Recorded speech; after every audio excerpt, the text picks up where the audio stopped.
Joe, we were talking about last-minute changes that you would have to make for a show. Continue on that track for a minute. I could tell you when where I got hoist on my own petard, as it were, on Wild Wild West. I wound up designing since I was assistant art director, and my art director liked the architecture, but he didn't like the special effects. So I wound up designing most of the gimmicks on Wild Wild West. And we had one show that involved a heavy that could dissolve diamonds, which he could drink, and they would make him move faster than the speed of light, and nobody could see him, and everything. This is Victorian period, and I got to have a machine that will dissolve a diamond. Okay, the sun power's got to be the sun, and I did an elaborate thing that had mirrors and all sorts of things in it, and I thought it was pretty classy. It illustrated the idea, and had a lot of action to go with it. And the day before it was to shoot, they changed the scene to night, and there I was with no motive power. Nobody will know the difference. And so much for logic. You mean you couldn't see it at night, or? No, but I had a sun-powered machine, and they changed the scene to night. This sort of thing went on constantly, and I'm quite sure still does. Did you spend much time on the set when you had a situation like that? Were you there to watch that it worked okay? Not normally, because you were building this, you were supervising the construction and design of the sets that came behind the one that was being shot. So you open in the morning, and you knew from the shooting schedule if there were scene changes or the company was going to move to another stage or to another area. And then you would check out at the end of the day with the first AD and make sure he had all of the answers he needed for whatever time they decided to stop. Did you have any contact with the actors at all? And I mean, Robert Conrad on Wild Wild West? Once. Tell us about that. We had a show where his nemesis had succeeded in shrinking him to 6 inches high. And he wakes up in bed and looks at, and he's 6 inches long. Well, so there's one way of doing it. We built a big bed and a quilt over scale, and beside it was a nightstand, and he had to get down out of the bed onto the floor. So I had put a knob, a white china knob. Well, to make him look like he was 6 inches long, that knob was that big around. So we had it fixed so that he could crawl over the edge of the bed, grab a hold of this knob, let himself down, and then drop on down to the floor. And whenever we did something like that, I'd go down and try it out just to see if it would work, And the knob was painted to look like china, so it was very slick. And I was trying it, and my hand slipped off, and I dropped, and I rolled over on my back, and I looked up, and he's standing there. "What are you doing?" I said, "Don't worry about it. We'll put a grab rail on the top, and nobody will ever know. You can hang on to it." But I think he was, because, he prided himself on doing his own stunts, and to find somebody else doing them before he got there kind of, I think, pricked his ego a little. I know you worked on Maverick. You mentioned that with James Garner. Anything there that you want to tell us about? Nothing particular there. It was another Western. And was it a challenge for you? No more than any other. Nothing particular there that was particularly challenging. Did you work at other studios? You said you could get laid off in an afternoon. I think I worked in every studio in town over my whole career. Can you remember some of those studios where you worked? Well, worked at Fox and Paramount, Disney, and MGM, and then in the old days there was Ziv and Universal? no, I don't think I ever made it into Universal. I wound up over at Studio Center. But for these other A long studios, did time. you do the same kind of work, set design at that time? Yeah, and eventually as an art director, and eventually as a production designer. We're going to talk about that. Mhm. In the 50s, there was the blacklist. Did you have anyone that you knew that was affected by that? No, I knew about it, but I don't. It never seemed to get below the line very far, so it never seemed to have any effect on us. Were you ever asked to sign a loyalty oath? No. You mentioned Studio Center because you went there like in the late 50s to Yeah. work. That had been what movie studio before? Do you recall? Oh, I think originally, I know when they tore out the process stage to build a new office building, when they tore up the floor, there was Harold Lloyd's swimming pool from the Bathing Beauty days was still under the floor. And I think it had been Republic at one time, and that lot's got a long, long history. Stage one has a bronze plaque on it that was dedicated to Mabel Normand, so you can draw your conclusions about how old that stage was, you know. That wound up to be the home stage for Gilligan's Island. And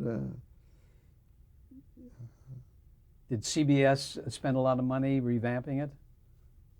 well, yes, the lot as a whole, they tidied it up. It became a lot that I always liked to work on because it was compact. You didn't have to take a sleeper jump to get to the scene dock, you know. How did you get that job at Studio Center? When CBS moved over there, their supervising art director was a man named Al Heschong. And Hesh and I had gone to school together back at Carnegie Tech. And he had been working in television for Dumont and back east and things like that. And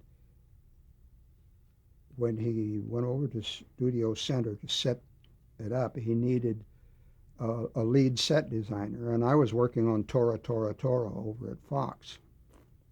And Which was a feature. yeah. Mm-hmm.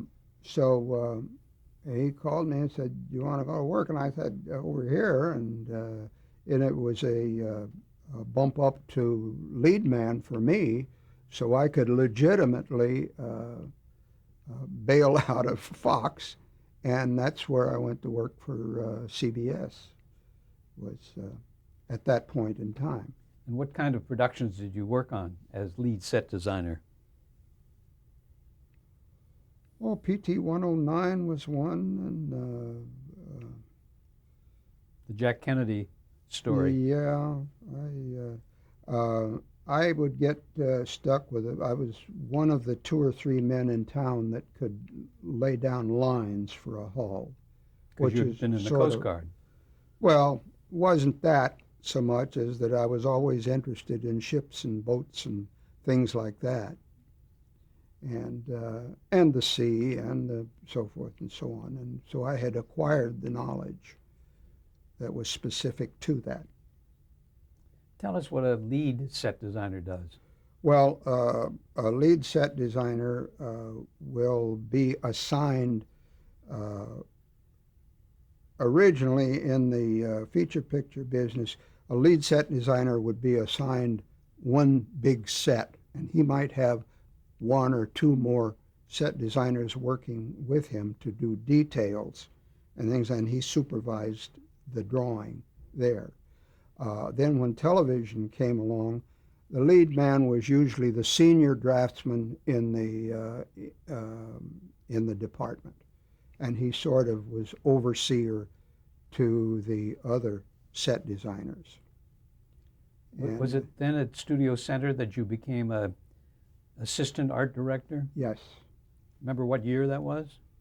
No, but I know it was on Wild Wild West that I went up as Heshong was doing the show, and I became his assistant art director. Who assigned you these shows? Usually it came through the art department. The supervising art director would make the assignments. When it came to art directors, why then, of course, it had to be approved by the producer, and sometimes or the director would have input on it, which you never really knew who was doing what to whom, but the supervising art director would say, next week you're going to work on this show. You were off and running then. Did you have any voice in that? Could you ever request a particular assignment that you wanted to do? Yeah, for whatever good it did. And we did. And it didn't very often. Tell us who you worked with at that time. Were you working with Al Heshong closely? Yeah. And his job was the... He was the supervising art director for the art department at CBS. And I think at the very peak, we maybe had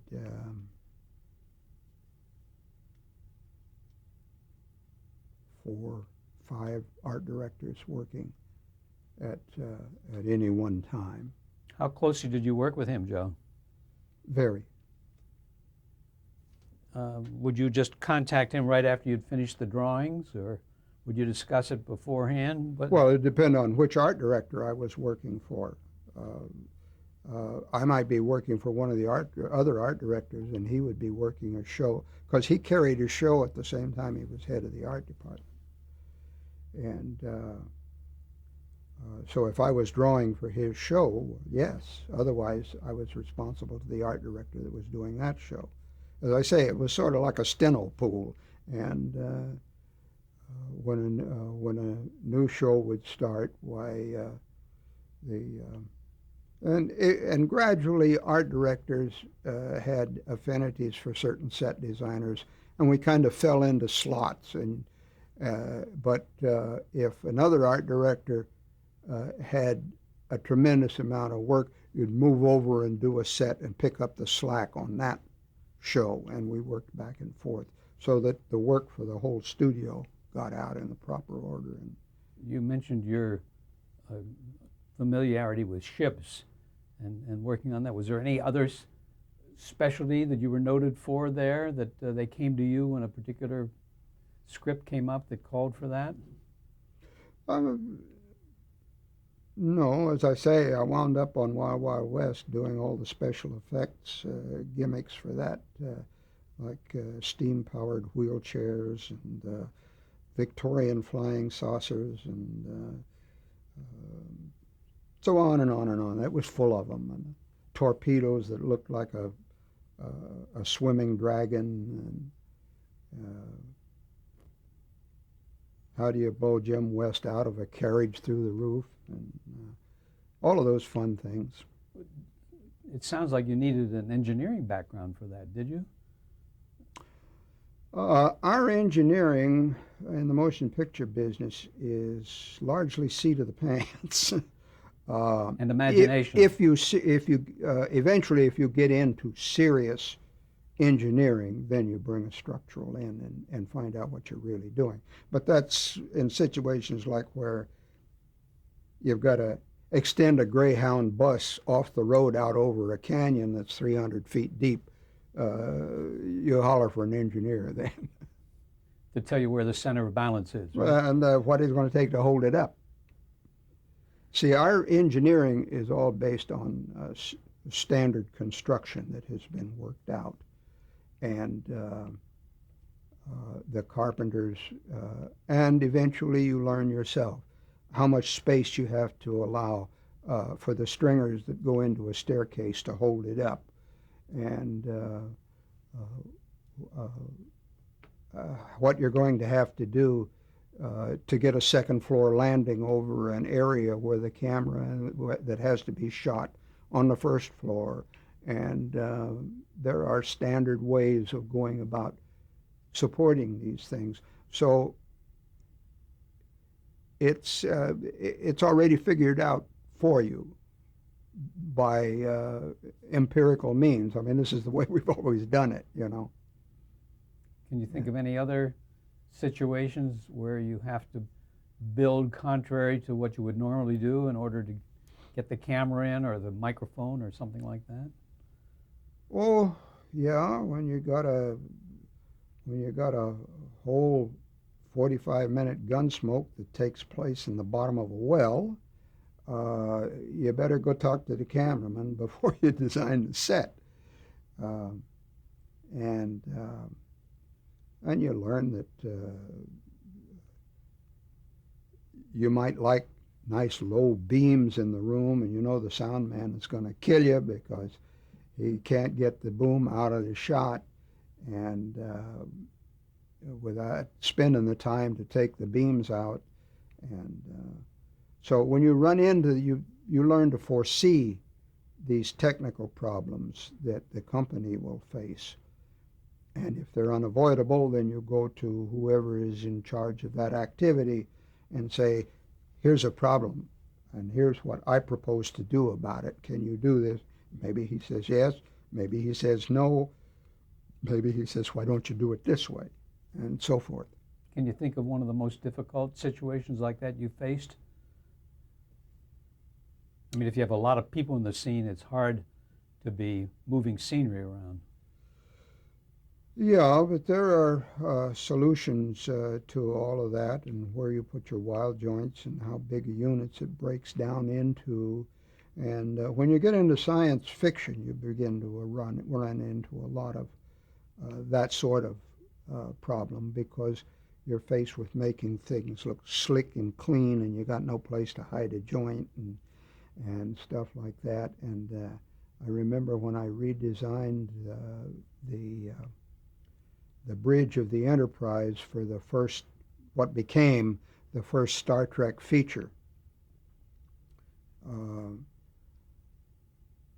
I had designed an elliptical section for the section through the walls of the bridge, and the bridge was circular.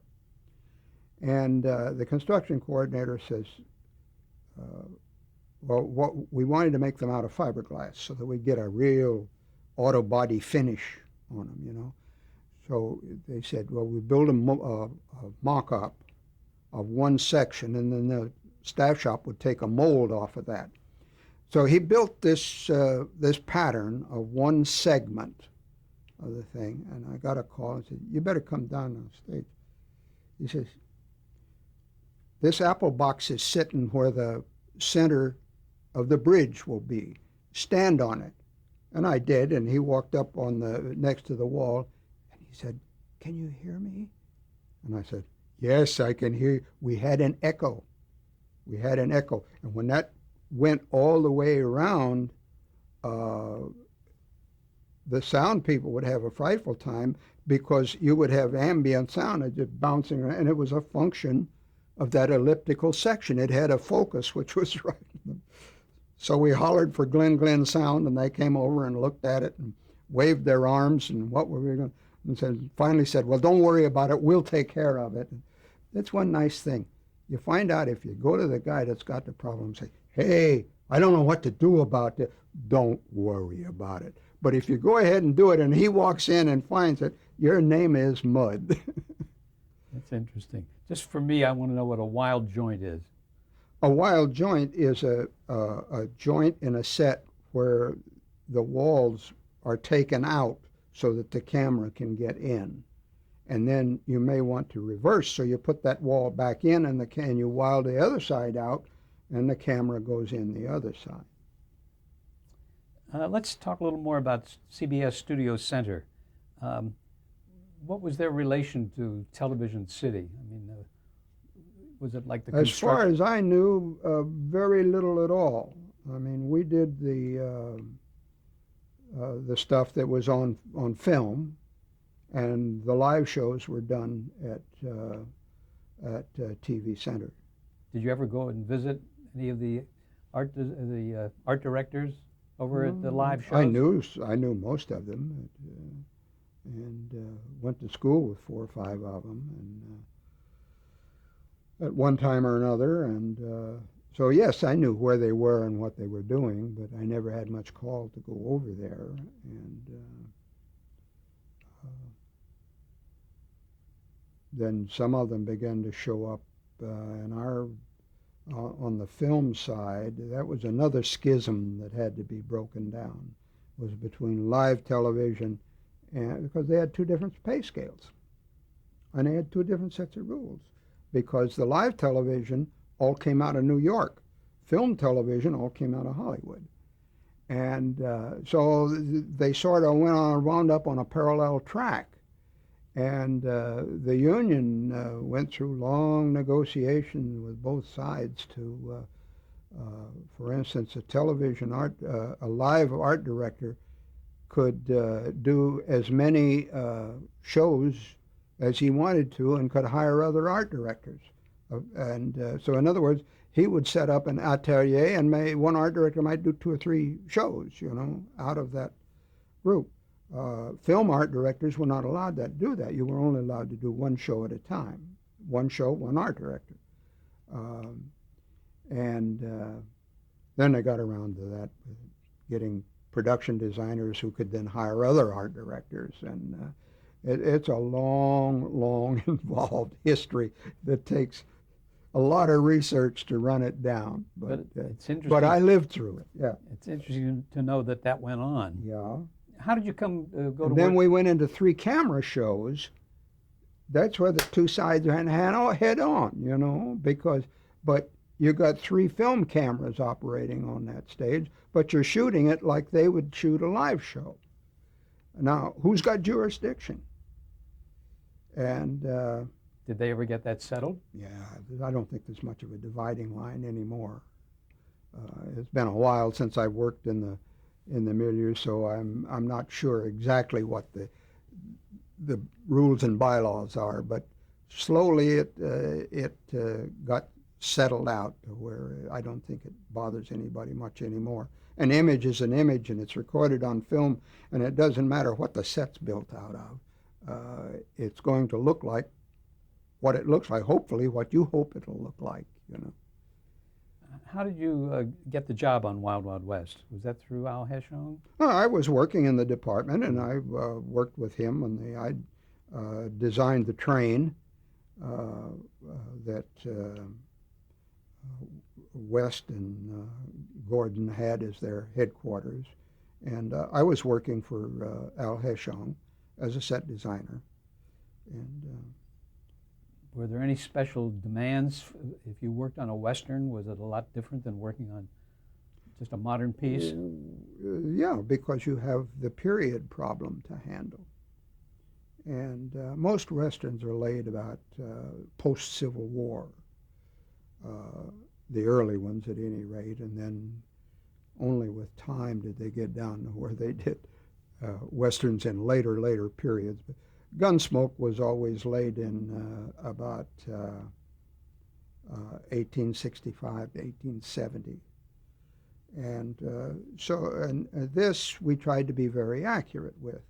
Wild Wild West was looser. It was a fantasy. Did you have to do a lot of research, though? Did you have research books? Yep. And I think I've looked at every Western picture from 1860 to 1900 that exists.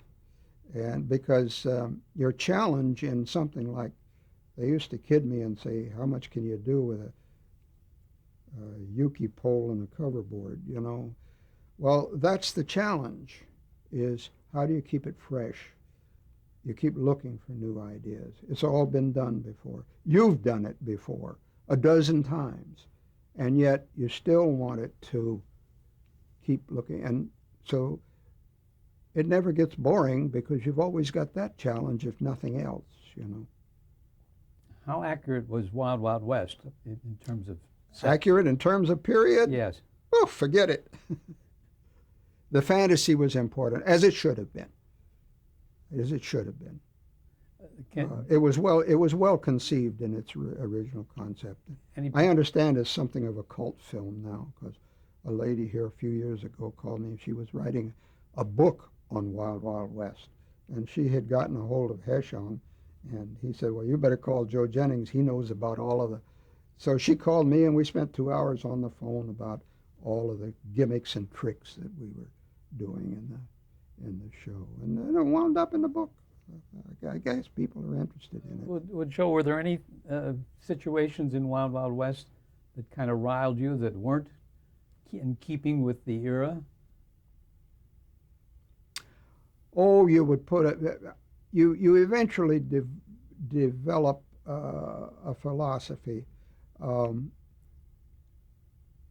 If the director wants the barn painted green, I will tell him the barn should be painted red, because barns were always painted with iron oxide, which was the pigment they had, and the barn should be painted red. But if he said, nope, this barn's going to be painted green, then you painted the barn green and hoped that the people watching it didn't say, that art director doesn't know he's from a hole in the ground. No, you lose them. I remember one of the more recent ones I ran into was we were doing ironclads, and back on the James River, and I had the Monitor, and built the Merrimack, built the turret of the Monitor, and the director, the Monitor had two guns, two big 8-inch guns in her, and they fired, but they had to fire one at a time, because the ports they went out of had a big steel pendulum that closed the port, and you could only swing those pendulums open one at a time because they bumped into one another. And the director says, no way, they're going to go boom, boom. And I went through, because we were supposed to be being very, very historically accurate with this one. And I had been through all of the original drawings for the Monitor and the Merrimack and all of those, and was fairly certain of what I was talking about. But it's like on Star Trek. Now, you know good and well that by the time we're flying in space, a man sitting in a seat is not going to be able to fall out of it if he doesn't want to. But a director wants action. If he had his druthers, we would run the Enterprise with knife switches and levers and buttons and all sorts of things, and they would go through a wormhole and the set would begin to rock, and they always wanted somebody to fall off on the floor. And you wondered, how are you going to accomplish this? I'm going to pause for a moment and change tapes. Okay.